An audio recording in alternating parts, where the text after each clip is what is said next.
اور واقع سمجھانے کا اور طریقہ بھی عطا فرمایا.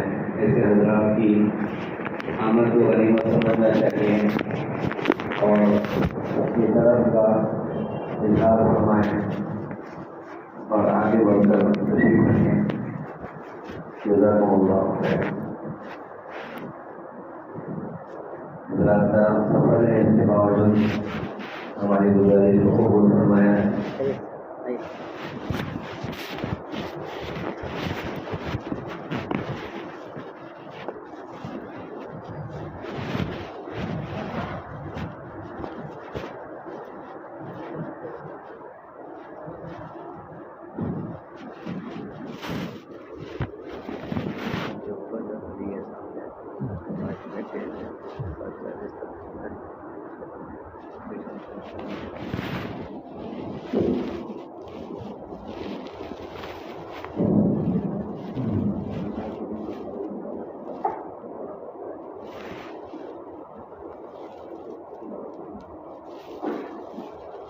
السلام علیکم ورحمۃ اللہ وبرکاتہ. الحمد للہ رب العالمین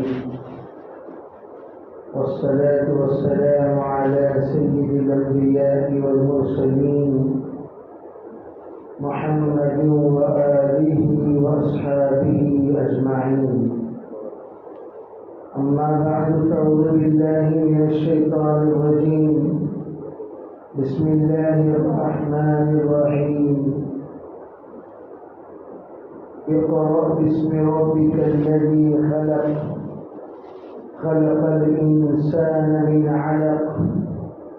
اقرأ وربک الاکرم الذی علم بالقلم علم الانسان ما لم يعلم. وقال تعالى ياسين والقرآن الحكيم إنك لمن المرسلين على صراط مستقيم. وقال تعالى اهدنا الصراط المستقيم. وقال تعالى ربنا آتنا في الدنيا حسنة وفي الآخرة حسنة وقنا عذاب النار. وقال تعالى أفلا يتدبرون القرآن.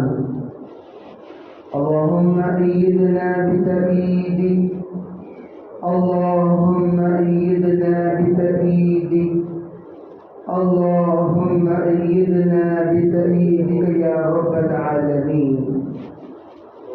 محترم معزز حضرات علماء کرام، بزرگان دین، عزیز ساتھیوں، اللہ جل جلالہ امن والہ نے ہمیں جن خصوصیات سے نوازا ہے، ان خصوصیات میں سب سے بڑی خصوصیت یہ ہے اللہ نے ہمیں خاتم النبیین کی امت میں بنایا اور ہمیں خاتم الکتب عطا فرمایا. تمام نبیوں میں خاتم حضرت نبی اکرم صلی اللہ علیہ وسلم ہے. تمام کتابوں میں خاتم کتاب اللہ ہے، کلام اللہ ہے، قرآن مجید ہے. تمام کتابوں کو کتاب کہا گیا، کلام اللہ نہیں کہا گیا، لیکن قرآن پاک کو کلام اللہ کہا گیا. قرآن کتاب اللہ بھی ہے، مکتوب فی المصاحف منقول عنہ نقلا متواترا بلا شبہہ. کتاب اللہ بھی ہے اور کلام اللہ بھی ہے. یعنی اللہ نے سب سے پہلے قرآن کو خود پڑھا، پھر حضرت جبریل علیہ السلام نے من وعن اسی طریقے سے آ کر حضور علیہ السلام کے سامنے پڑھا، اور حضور علیہ السلام نے امت کے سامنے پڑھا، اور امت آج تک اسی طریقے سے پڑھتی ہوئی آ رہی ہے. عجیب بات یہ ہے اللہ کا یہ کلام تجوید کے اعتبار سے بھی منزل ہے، قرات کے اعتبار سے بھی منزل ہے، مفہوم کے اعتبار سے بھی منزل ہے، حروف کے اعتبار سے بھی منزل ہے، حرکات کے اعتبار سے بھی منزل ہے، اور تمام تر شان نزول کے اعتبار سے بھی منزل ہے۔ صرف اکیلی تنہا کلام اللہ قرآن مجید ایسی کتاب ہے جو پورے کے پورے منزل ہے۔ اسی لیے کہا گیا اِنَّا نَحْنُ نَزَّلْنَا الذِّكْرَ وَإِنَّا لَهُ لَحَافِظُونَ، ہم کلام اللہ کو نازل کیے اور ہم ہی اس کی حفاظت کریں گے۔ محترم عزیز دوستو، اللہ تعالیٰ نے کلام اللہ کو کیوں نازل کیا؟ کس نے نازل کیا؟ اللہ کے رسول علیہ السلام کلام اللہ لا کر کیوں دیے؟ اس لیے نہیں کہ صرف اور صرف ہم اس کی تلاوت پر اکتفا کر لیا کریں، صرف تلاوت کا حکم نہیں دیا گیا۔ عجیب بات، 2 مرتبہ اللہ نے اقرا کہا، پہلی مرتبہ اقرا کہا، دوسری مرتبہ اقرا کہا۔ اس کی 17 طرح کی تشریحات حضرات مفسرین نے تحریر کیے ہیں۔ اس میں سے یہ کیے ہیں، اللہ نے پہلی بار اقرا کہا تلاوت کے اعتبار سے، دوسری بار اللہ نے اقرا کہا افہام و تفہیم کے اعتبار سے۔ صرف تلاوت کرنے سے آدمی قرآن پاک حق ادا کرنے والا نہیں سمجھا جائے گا، جب تک کہ اس قرآن کے نزول کے مقصد کے مطابق وہ عمل نہ کرے۔ قرآن کیا ہے؟ قرآن ہماری زندگی کے لیے گائیڈ ہے، قرآن ہماری زندگی کا رہبر ہے، قرآن ہماری زندگی کا رہنما ہے، قرآن ہماری زندگی کا پیشوا ہے، قرآن ہماری زندگی کے لیے مقتدا ہے، قرآن ہماری زندگی کا امام ہے۔ ہم نے من جعلہ امامہ قادہ الی الجنہ، من جعلہ خلفہ انقذہ الی النار، اور کما قال علیہ السلام فرمایا اگر کسی نے اس کو آگے رکھا یہ جنت کی طرف لے جائے گا، اگر کسی نے اس کو پیچھے کر دیا وہ اس کو ڈھکیل دے گا جہنم کی طرف۔ اس لیے کہا قرآن کو اس طرح پڑھو کہ یہ رہبر ہے انسان کا، ہم انسان کس طریقے سے جینا چاہیے پورا طریقہ اللہ نے قرآن میں بیان کیا۔ حضرت تھانوی فرماتے ہیں آپ کو پورا قرآن پڑھنے کی کوئی ضرورت نہیں، اگر آپ یہ چاہیں کہ یا اللہ اس مسئلے کا حل کیا ہے فاسألوا اہل الذکر ان کنتم لا تعلمون، سیدھے علماء کے پاس آؤ، کہو یہ میرا مسئلہ ہے، قرآن اس کے سلسلے میں کیا حل بتا رہا، حدیث اس کے سلسلے میں کیا حل بتا رہی۔ اگر آپ علماء کی طرف اپنے مسائل کے اعتبار سے رجوع ہوں، ان مسائل کا حل اگر علماء قرآن سے بتا رہے ہیں، آپ نے اس پر عمل کرنا شروع کر دیا، آپ گرفت سے نجات پا گئے۔ اگر آپ اپنے مرضی کے اعتبار سے اپنے آپ کو حل کر رہے ہیں، اپنے خیال کے اعتبار سے اپنے مسائل کو حل کر رہے ہیں، اپنے سوچ کے اعتبار سے اپنے مسائل کو حل کر رہے ہیں، جیسے اس وقت ایک بڑا طبقہ اپنے زندگی کے تمام مسائل کو اپنے اعتبار سے حل کرنا چاہتے ہیں، اپنے اعتبار سے حل کرنے کی ہمیں اجازت نہیں۔ ہم لا الہ الا اللہ والے ہیں، کیا مطلب؟ اے اللہ ہم تیری ہی عبادت کریں گے، یعنی کیا؟ یعنی اللہ نے جس جہاں پر ماننے کو کہا وہ مانیں گے، جہاں پر اللہ نے رکنے کو کہا وہاں رکیں گے، جہاں پر اللہ چلنے کو کہا وہاں چلیں گے، جہاں اللہ نے حکم دیا وہ کریں گے، جہاں اللہ نے روکا اس سے رک جائیں گے۔ یہ ہے لا الہ الا اللہ۔ اگر کوئی بندہ اپنی زندگی میں قرآن پاک کو رہبر بنائے بغیر اپنے مرضی کے مطابق چلے، میں مثال دیا کرتا ہوں کہ عام طور پر لوگ اپنی ازدواجی زندگی کے اختلافات کو بھی اپنے آپ حل کر لیتے ہیں، جیسے اللہ نہ کرے کوئی اختلاف ازدواجی زندگی میں پیدا ہو جائے، پیدا ہونے کے بعد وہ بیٹھ کر کے سوچ لیتے ہیں دیکھیے میں نے آپ کو طلاق دیا، یہ طلاق میرے اور آپ کے درمیان ہے، آپ اس کو کسی کے سامنے مت کہیے، میں بھی کسی کے سامنے نہیں کہوں گا، ہم دونوں اللہ سے معافی مانگ لیتے ہیں اور آپس میں ایک دوسرے اچھی زندگی گزار لیتے ہیں۔ شیطان اس چیلے کو شاباشی دیتا ہے جو طلاق دینے کے بعد پھر دوبارہ ملا دے، طلاق دینے کے بعد دوبارہ جوڑ پیدا کر دے، طلاق دینے کے بعد دوبارہ رشتہ قائم کر دے، جبکہ یہ بیوی نکاح سے نکل چکی ہے۔ قرآن کہتا ہے صاف منع کرتا ہے فلا سننے کو تیار نہیں۔ میرے بھائی اچھی طرح یاد رکھنا، حضرت رشید احمد صاحب گنگوہی نے فرمایا اگر قرآن کے احکام کے ساتھ تم کھلواڑ کرو گے، یاد رکھنا قبلے کی طرف قبر میں تمہارا چہرہ نہیں رہے گا، قبلے کی طرف قبر میں تمہارا چہرہ نہیں رہے گا۔ آج قرآن کو سمجھنے کے لیے مجالس قائم کیے جاتے ہیں، کتنا وقت ہے؟ ارے آدھا گھنٹہ کم از کم ہفتے میں ایک مرتبہ یہاں بیٹھا کرو، بیٹھ کر قرآن کیا کہہ رہا ہے، قرآن کیا سنا رہا ہے، قرآن کیا سمجھا رہا ہے، قرآن کیا بتا رہا ہے۔ بقول حضرت علی میاں صاحب کے قرآن کی جس وقت تلاوت کی جاتی ہے، قرآن ہمیں کبھی بولتا ہے، قرآن ہم سے کبھی کچھ کہتا ہے، قرآن ہمیں ڈراتا ہے، قرآن ہمیں رلاتا ہے، قرآن ہمیں ہنساتا ہے، قرآن کبھی ہمیں ترغیب دیتا ہے، قرآن ہمیں کبھی تشویش دلاتا ہے، قرآن ہمارے اندر کبھی حیبت پیدا کرتا ہے۔ لیکن ہم لوگ ایسے ہیں، قرآن کی تلاوت ہو رہی ہے کچھ سمجھ میں نہیں آتا، قرآن ہمارے دامن پکڑ کر کہتا ہے ارے اللہ کے بندے ذرا رک سمجھ اور آگے بڑھ، ذرا رک سمجھ آگے بڑھ، ذرا رک سمجھ آگے بڑھ۔ افلا یتدبرون القرآن، قرآن کہتا ہے یہ لوگ قرآن میں غور کیوں نہیں کرتے، یہ لوگ قرآن کی طرف توجہ کیوں نہیں دیتے، یہ لوگ قرآن کی طرف اپنے آپ کو کیوں مبذول نہیں کرتے، یہ لوگ قرآن کے مطابق اپنی زندگی کیوں نہیں گزارتے۔ قرآن کہتا ہے، لیکن افسوس کی بات ہے ہم لوگ سن کر بھی انسنی کر دیتے ہیں، دیکھ کر بھی اندیکھی کر دیتے ہیں، سمجھ کر بھی ناسمجھ ہو جاتے ہیں، جان کر بھی انجان ہو جاتے ہیں۔ قرآن ان کے ساتھ سخت معاملہ کرے گا۔ اللہ کے رسول کو شافی محشر کہا جاتا ہے۔ سنو اے وہ لوگوں جو لوگ اللہ کے رسول کی شفاعت پر امید رکھتے ہوئے زندگی کو قرآن سے دور رکھ کر گزارنے والوں، ذرا ان کے سامنے کہہ دیجئے، کان کھول کر اس بات کو سن لیں، من ذا الذی یشفع عنده الا باذنہ، کون ہے وہ جو اللہ کے اجازت کے بغیر اللہ کے سامنے شفاعت کرے؟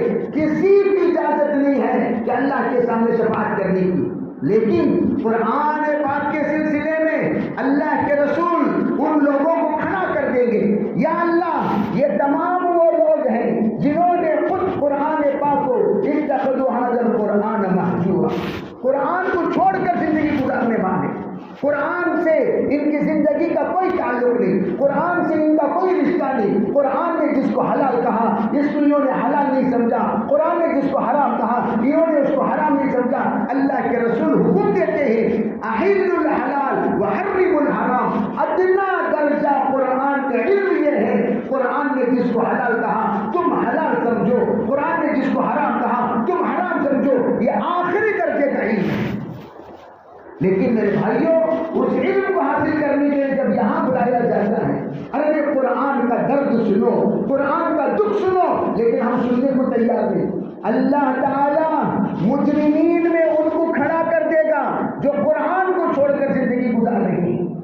قرآن کون؟ القرآن شافع و مشفع، قرآن آ کر اللہ کے سامنے گر گرائے گا، قرآن آ کر اللہ کے سامنے حجت کرے گا، قرآن آ کر اللہ کے سامنے کھڑا ہو جائے گا، قرآن آ کر اللہ کے سامنے آڑ بن جائے گا، کہے گا یا اللہ اس کم وقت کو ہرگز آپ جنت میں جانے نہ دیں، اس نے یہ کیا یہ کیا یہ کیا یہ کیا یہ کیا۔ اس لیے حضرت گاندھی کہتے ہیں مسجدوں میں تفسیروں کی مجالس قائم کیا کرو۔ حسین احمد مدنی نے جمعیت العلماء کے عین میں لکھا مساجد میں تفسیر کی مجالس قائم کیا جائے۔ حضرت الیاس صاحب رحمۃ اللہ علیہ کے فکروں کی ترجمانی کرتے ہوئے مولانا صاحب نے فرمایا عربی ہمارا کام ہے کہ ہمارا کام امت کے اندر طلب پیدا فرما کر امت کو علماء سے جوڑنا، امت کو قرآن سے جوڑنا، امت کو شریعت سے جوڑنا، تاکہ وہ علماء کے پاس آ کر حلال اور حرام کے درمیان تمیز سیکھ سکے۔ تمیز کہاں سے؟ وہ قرآن پاک کی محفلوں سے۔ قرآن ہم سے کیا کہتا ہے؟ قرآن ہم سے کیا کہتا ہے؟ ادنا درجہ میرے عزیز بھائیوں، ابوالکلام آزاد سے جس وقت کہا گیا آپ آسانی کے ساتھ ہمیں تفسیر سکھا دیجئے، تفسیر سمجھا دیجئے، ابوالکلام آزاد رحمۃ اللہ علیہ جو فریڈم فائٹر ہونے کے اعتبار سے معروف و مشہور ہے، مکی ہے، وہ مکے میں پیدا ہوئے، حضرت جس وقت قلم اٹھائے کہنے لگے میں سورہ فاتحہ لکھتا گیا 700 سے زائد صفحات 7 آیتوں میں لکھتا جا رہا ہوں. سورہ فاتحہ کا مضمون ختم نہیں ہوا. میں نے یہ دیکھا کہ سورہ فاتحہ میں 7 آیتیں ہیں. 7 آیتوں میں 7 منزلوں کے مفہوم کو بیان کر دیا گیا. پورا قرآن 7 آیتوں میں آ گئے. یہ کیسے کل شیء فی القرآن لیکن تکاثرت منہ افہام الرجال. ہر چیز قرآن میں موجود ہے لیکن انسان کی سمجھ ناقص ہے, انسان کی سمجھ قاصر ہے, انسان کی سمجھ ان تمام چیزوں کو بھی استعاب سمجھنے سے عاجز ہے.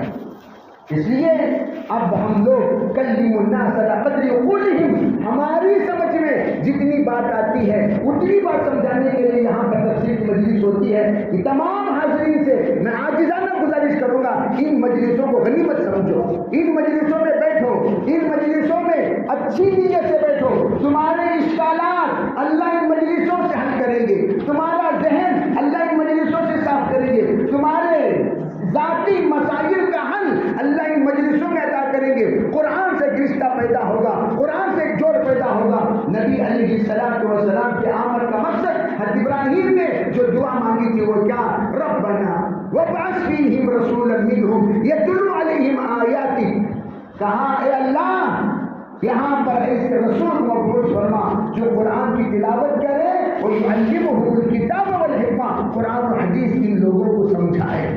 رسول کی آمد قرآن و حدیث سمجھانا. چنانچہ رسول کے تمام وارثین اسی مقصد سے مدارس سے فارغ ہوتے ہیں تاکہ امت کے اندر قرآن و حدیث کا پیغام کو عام کیا جائے. اسی لیے مجالس قائم کیے گئے تاکہ یہ مجالس ہمارے لیے حجت تام ہو.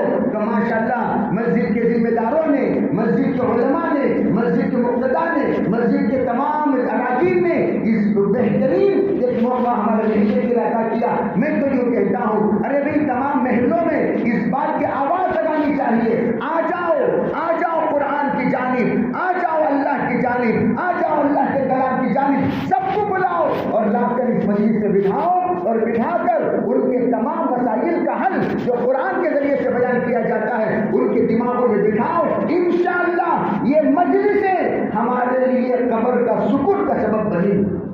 قرآن آ کر کہے گا یا اللہ یہ بندہ مجلسوں میں بیٹھا کرتا تھا, سمجھنے کی کوشش کرتا تھا, سمجھنے کا ارادہ کرتا تھا, سمجھنے کی اس نے صحیح کی. السعی منا والاجتماع من اللہ, کوشش تو ہم کریں گے پورا اللہ کرے گا.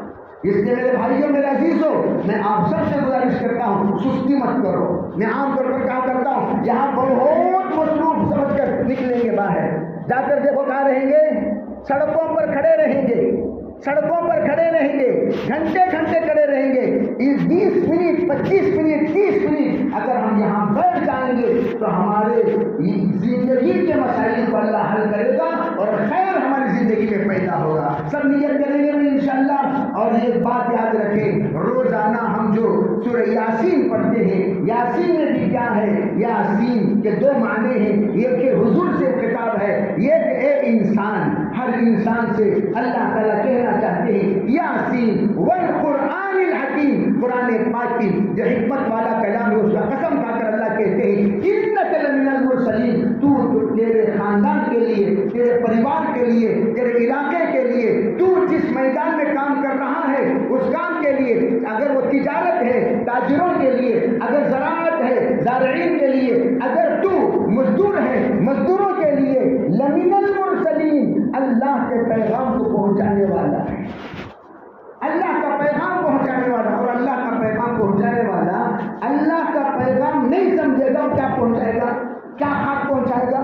میں عام طور پر پوچھا کرتا ہوں بھائی تم دین کا کام کرنا چاہتے ہو, ہاں دین سمجھ کر کر رہے ہو نہ سمجھ کر کر رہے ہو, سمجھ کر کرو.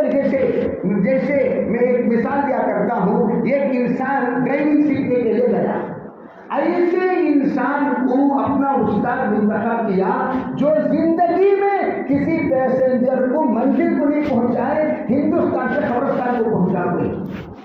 ہمیشہ جب بھی ان کے ساتھ گئے قبرستان کو گئے, جب بھی ان کے ساتھ گئے قبرستان. ایسے ڈرائیور کو کوئی استاد بنائے گا نہیں. ارے ایسے ڈرائیور کو استاد بنائے گا, کیا کہے گا, ارے اس کو بنائیں گے تو یہ بھی ڈوب کس کو بنائے گا؟ سمجھدار کو، کامیاب کو، وہ انسان جو سرٹیفکیٹ یافتہ ہے، وہ انسان جو باقاعدہ ایوارڈ یافتہ ہے، وہ انسان جو باقاعدہ کامیاب انسان کہلایا جاتا ہے، مشہور و معروف ہے اپنے فن میں، اسے ہم منتخب کرتے ہیں اپنا استاد۔ اسی طرح اس وقت خاندان کے ہر بڑا یلبوڑ ہے، پورا خاندان میں ایکسیڈنٹ، کیوں؟ جتنے ہم بڑے ہیں، جتنے ہم ہیں، یہ رہبر کہلائے جاتے ہیں۔ رہبر کو خود منزل کا پتہ نہیں، رہبر کو خود راستے کا پتہ نہیں، رہبر کو خود رہبری کا پتہ نہیں، وہ کیا رہبری کرے گا؟ اس لیے یہ مجالس سے بیٹھ کر اگر ہم علم حاصل کر لیں گے، انشاءاللہ یہ مجالس ہمارے اندر کی جہل کو دور کرے گا۔ اسی لیے قرآن اقرا سے شروع فرما کر اللہ تعالیٰ نے پہلا پیغام دیا، پڑھو بھائی، پڑھو۔ کیا پڑھو؟ قرآن پڑھو۔ سب پڑھیں گے انشاءاللہ بھائی؟ ارے سب پڑھیں گے انشاءاللہ۔ پڑھنے کا مطلب کیا ہے؟ بخاری شریف میں، ابو داؤد میں، کتاب العلم میں پہلا اللہ کے رسول علیہ السلام کا ارشاد نقل فرمایا، استمعوا، اور سے سنو۔ یہ بھی پڑھنا ہے، لکھنے کی ضرورت نہیں ہے، آپ کو کاپی لانے کی ضرورت نہیں ہے، آپ کو کتاب رکھنے کی ضرورت نہیں ہے۔ استمعوا، حضور نے فرمایا صحابہ میں جو کہہ رہا ہوں غور سے سنو۔ اسی طرح جو کلام یہاں پر سنایا جائے گا، جو تشریح یہاں پر سنائی جائے گی، جو وضاحت یہاں پر کہیں گے، اس کو غور سے سنو۔ استمعوا یسمع منکم، جس وقت تم گھر جاؤ، گھر جانے کے بعد بیگم کو، بچوں کو، امی کو، ابا کو، تمام بہنوں کو بٹھا کر جو آپ نے یہاں سنا وہ جا کر گھر میں سناؤ گے بھائی انشاءاللہ۔ اور پھر وہاں کیا ہوگا؟ لیڈیز کو سنائے، وَيُسْمَعْ مِمَّنْ يَسْمَعْ مِنْكُمْ، حضور نے فرمایا جو تم سے سنے ان سے بھی سنا جائے گا۔ آج تفسیر کیا ہوئی؟ میں نے ایک مرتبہ تفسیر میں دیکھا ایک صاحب، سب لوگ فون پکڑے ہوئے تھے۔ میں نے پوچھا کیا فون میں ریکارڈ کر رہے تھے؟ کہا نہیں حضرت، میری بیگم نے کہا جی تفسیر کو جب جاتے وقت مجھے بھی ذرا تفسیر سناؤ۔ میں اتنا پڑھا لکھا انسان نہیں ہوں، میری بیگم پڑھی ہوئی ہے، جو کچھ سنتی ہے سب کچھ تحریر کرتی ہے، پورا بیان، پوری تفسیر من بعد وہ قلم بند کر رہی ہے۔ کہاں بیٹھ کر؟ بولو بھی کہاں بیٹھ کر؟ گھر میں بیٹھ کر۔ اور اس بیچاری نے چلتے چلتے چلتے آدھا قرآن پڑھ لیا اور اس نے سمجھ گئی آدھا قرآن۔ اس لیے ہم سے زیادہ چالاک ہماری عورتیں ہوتی ہیں۔ آپ یہاں آ رہے ہیں، آنے کے بعد یہاں کوئی بات اچھی لگی ریکارڈ کر دو، نہیں بھائی آپ فون، بھائی آج کل تو سب کا فری کال ہے، کوئی پیسہ ویسا تو ہے نہیں، آپ ادھر ادھر کی باتیں سنانے کی بجائے بھائی میں فون آن کرتا ہوں، آپ ذرا بیان سنو، آپ ذرا تفسیر سنو، آپ ذرا تشریح سنو، اور آپ گھر میں بیٹھ کر نوٹ کر لیجیے۔ انشاءاللہ اگر یہاں بیٹھے ہوئے تمام احباب اگر یہ ترتیب شروع کر دیں گے انشاءاللہ ہمارے ساتھ، اس لیے کہ بھائی یہ شام کے اوقات میں مشورات کو جوڑنے کی تو مناسب نہیں ہے، اس طریقے سے ترتیب بھی نہیں ہے، تو ہم کم از کم اپنے فون سے ہماری عورتوں کو سنانا منع نہیں ہے۔ انشاءاللہ یہ نظام بنائیں گے، ہماری عورتیں بھی پڑھیں گی، ہم بھی پڑھیں گے، اور عورتیں سمجھیں گی، ہم بھی سمجھیں گے، انشاءاللہ بہت بڑا فائدہ ہوگا۔ اللہ تعالیٰ ہمیں صحیح و عمل کی توفیق عطا فرمائے۔ اللهم لك الحمد ولك الشكر، اللهم صل على سيدنا محمد وعلى ال سيدنا محمد وبارك وسلم۔ اللهم فقهنا في الدين وعلمنا القرآن الحكيم، اللهم فقهنا في الدين وعلمنا القرآن الحكيم، اللهم فقهنا في الدين وعلمنا القرآن الحكيم، اللهم تقبل منا ما كان صالحا وسهلا ما كان فاسدا برحمتك يا أرحم الراحمين، والحمد لله رب العالمين۔